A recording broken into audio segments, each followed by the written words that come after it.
que nós comentamos no nosso encontro anterior.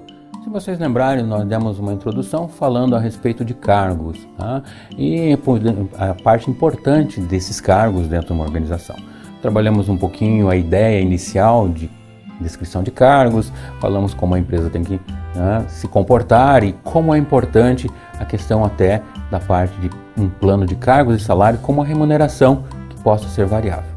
Vamos discutir então um pouquinho mais a respeito dessa questão de descrição de cargos, tá? Bom, a descrição de cargos, ela passa pela condição de definir claramente o que a ocupante daquele cargo, ou seja, o colaborador, precisa realizar. Nesse sentido, então, nós precisamos trabalhar alguns conceitos. O primeiro deles é o desenho de cargos, que o desenho de cargos abrange a especificação do conteúdo de cada cargo, dos métodos de trabalho e das relações com os outros cargos. Então, com essa estruturação, o que a organização vai buscar? Ela visa satisfazer os requisitos tecnológicos, organizacionais, sociais e pessoais de seu ocupante.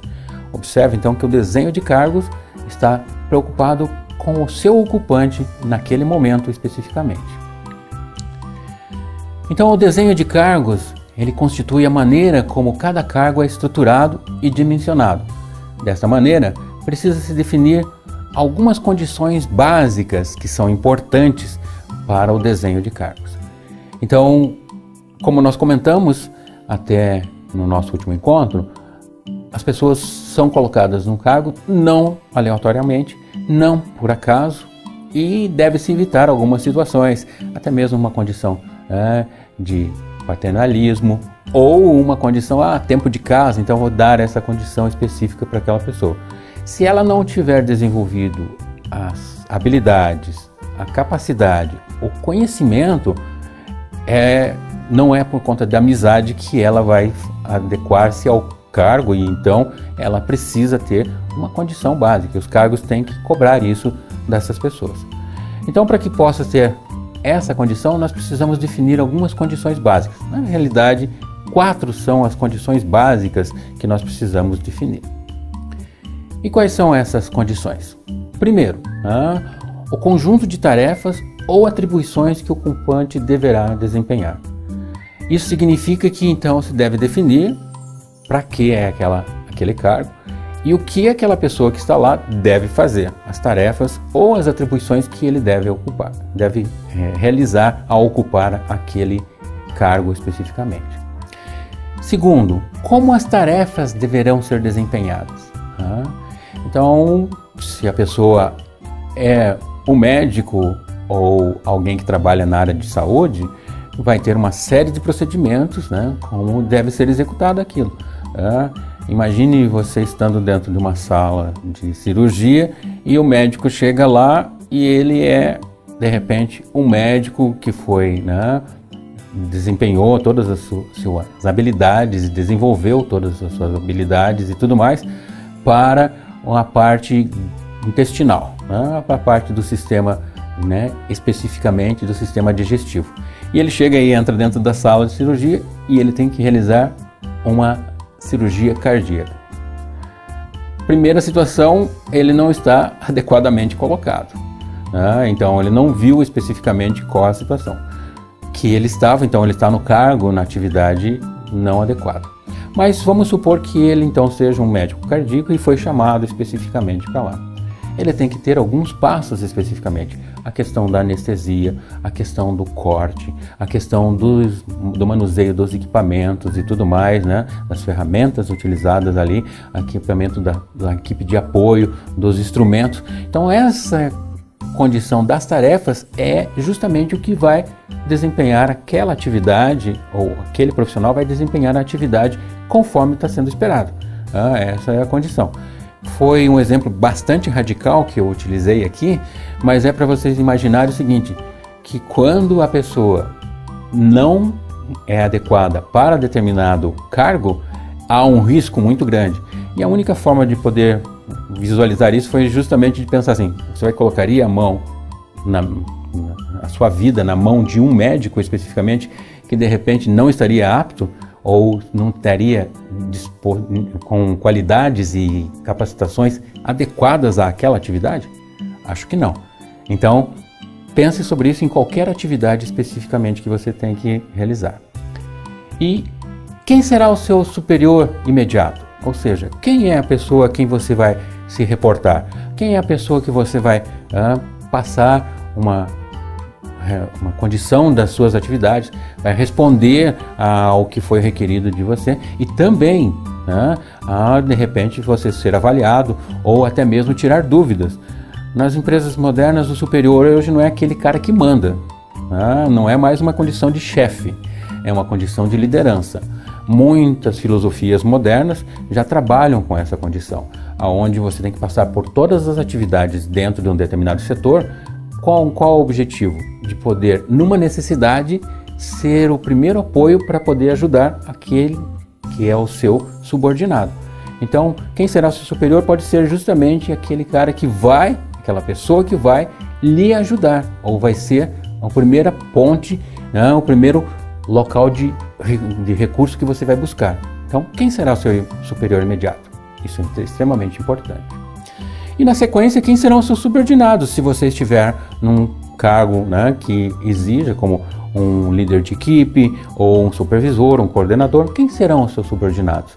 Quem são as pessoas que você precisa liderar, conduzir para que a atividade possa ser executada, para que tarefas possam ser alcançadas e o resultado esperado possa ser obtido? Essa é uma condição importante. Então, os cargos, o desenho dos cargos tem que constar com essas 4 atividades, com essas 4 condições básicas que nós comentamos. Então, com o aumento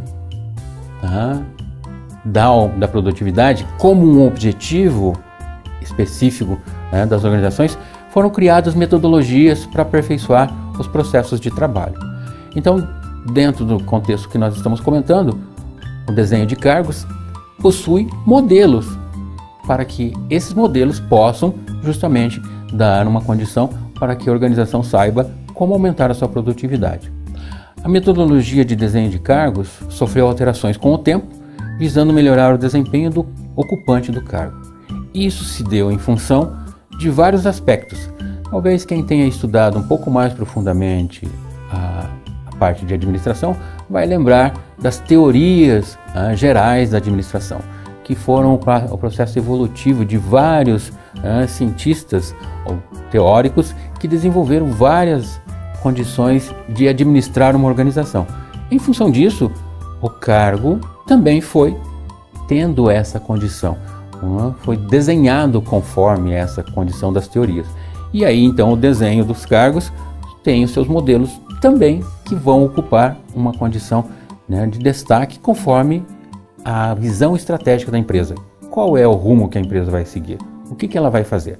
Então, para isso, tem a necessidade de uma metodologia baseada em modelos, como a gente comentou. E os modelos que a gente conhece, os modelos que podem ser tidos como os tipos especificamente, que são mais usuais, eles envolvem 3 categorias, ou 3 classes especificamente, que é o modelo clássico, o modelo humanístico e o modelo contingencial. Nós vamos falar um pouquinho a respeito de cada um deles, não vamos dar uma condição de termos aprofundamento tão grande, mas para que vocês possam ter uma ideia.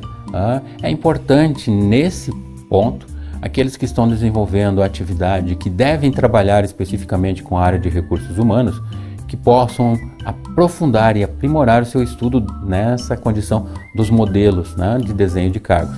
E possam estudar inclusive um pouquinho, como nós comentamos agora, as teorias da administração, que isso está linkado especificamente com essa situação. O modelo clássico é criado com certos princípios de racionalização do trabalho. Ele foi baseado nas teorias da administração científica, então por isso se diz que é um modelo clássico, visando o quê? Racionalizar o trabalho. Então o que acontece? Você define métodos padronizados, treina as pessoas para obter a máxima eficiência delas, fazendo o quê? Elas vão ganhar por hora ou por produção, etc., com um incentivo salarial, para assegurar então ao seu ocupante daquele cargo com a adesão dos métodos de trabalho. Então, o modelo clássico é uma condição que às vezes a organização tem, muito voltada para algumas atividades e nós não temos como fugir, né? Se você for imaginar uma empresa que trabalha numa linha de produção onde você tem produtos padronizados e que precisam ter uma sequência, você vai ter que usar uma ideia dentro do modelo clássico para poder definir o cargo daquela pessoa ou daqueles que vão ocuparem os cargos dentro da área de produção. É um exemplo. Isso não é somente para a área de produção, dentro dos escritórios e tudo mais, temos uma série de atividades, né? Se vocês forem imaginar, um contador dentro do escritório de contabilidade vai ter as mesmas situações, verificar as coisas que são, os procedimentos que ele tem que seguir, que acabam se tornando uma condição de métodos padronizados e repetitivos até. O modelo humanístico, que é o segundo modelo que temos especificamente, ele é elaborado com base nas relações humanas, e aí entra também mais um daqueles teóricos, o Hawthorne, que foi com o objetivo de substituir a engenharia industrial pelas ciências sociais, ou seja, aquela administração científica por uma condição mais humanizada, uma condição voltada para as ciências sociais. E aí, então, com isso, a organização formal passou por uma condição voltada mais para uma informal, a chefia passa então a se tornar uma liderança e outros aspectos que tem. É a busca então de uma condição, de um modelo que possa fazer com que a pessoa não seja mais apenas uma representação de uma máquina ao executar as suas atividades e suas tarefas dentro de uma organização que tenha esse modelo usado para o desenho do cargo. E por fim, o terceiro modelo, que é o contingencial. É uma abordagem um pouco mais ampla e complexa do que os dois modelos anteriores, pelo fato de considerar 3 variáveis simultaneamente. Então, quando se trabalha esse modelo contingencial para desenho de cargos, o gestor ou a área de desenvolvimento, que seria a área de recursos humanos, ela vai ter que estar se preocupando com as pessoas, a tarefa e a estrutura organizacional. Ou seja, a pessoa que vai estar lá, as atividades que ela deve executar e qual a posição dentro da estrutura organizacional. É por isso que ele se torna um pouco mais complexo, porque você vai ter que fazer uma adequação dele dentro da estrutura. Então, com base nisso, você já consegue perceber que nem sempre vai ser fácil conseguir colocar o cargo numa condição adequada, a não ser que tenha um trabalho mais exaustivo, né, e um pouco mais estruturado para poder alcançar esse resultado. Desta forma, o desenho do cargo é dinâmico e se baseia na contínua mudança e revisão do cargo. Então, se a empresa está evoluindo dentro do seu processo, pode de repente ir do clássico para o humano e o contingencial ao longo de um período especificamente da vida dela. Então, o desenho do cargo tem que ter essa condição de dinâmica e vai ter que associar essa condição da mudança e da revisão do cargo continuamente. O desenho contingencial de cargos, ele é, como comentado, dinâmico e vai privilegiar a mudança em função do desenvolvimento pessoal do ocupante, ou seja, ele permite que a pessoa seja adaptada ou que ela se adapte ao cargo, ao potencial de desenvolvimento que ela tem. Então, a condição disso, do contingencial, faz com que a pessoa tenha mais motivação de poder estudar, desenvolver, suas aptidões, as suas qualidades, as suas habilidades. E isso então torna aquele cargo um desafio, uma condição motivacional para a pessoa. E isso é importante porque o ocupante do cargo então vai se esforçar ao máximo e ter a condição de um retorno com o mesmo desafio. Não somente um retorno em termos monetários, o salário, mas até mesmo da satisfação, da condição específica que ele está alcançando de desenvolvimento pessoal. Essa adaptação contínua é realizada através do enriquecimento de cargos. Então, quando a pessoa está conseguindo alcançar determinada satisfação pessoal, essa determinada satisfação ela é obtida pelo enriquecimento do cargo, o que seja. Esse cargo ele tem uma reorganização, uma ampliação de tal forma que ela visa aumentar as responsabilidades e desafios do ocupante do cargo, para ajustar as características que esse ocupante progressivamente vai tendo. Então, é como se o cargo estivesse crescendo com você. A condição de mudança, ele está mudando e você está indo junto. Então, é um desafio, é como se fosse um objetivo. Aqueles que fazem atividades físicas, atividades esportivas, devem lembrar e imaginar justamente essa situação. Cada vez que você fica satisfeito quando consegue, por exemplo, fazer um determinado percurso em um tempo. Está correndo, fez aquele percurso em um tempo. Quando você consegue diminuir isso e consegue perceber que a sua condição física continua igual, você vai aumentando e vai se desafiando, vou fazer menos tempo e tal. E isso é como o cargo também vai funcionar, nesse mesmo contexto, né? Se adaptando nessa condição das características do ocupante do cargo. Mas antes de implantar uma estrutura de cargos, é preciso traçar um diagnóstico da empresa.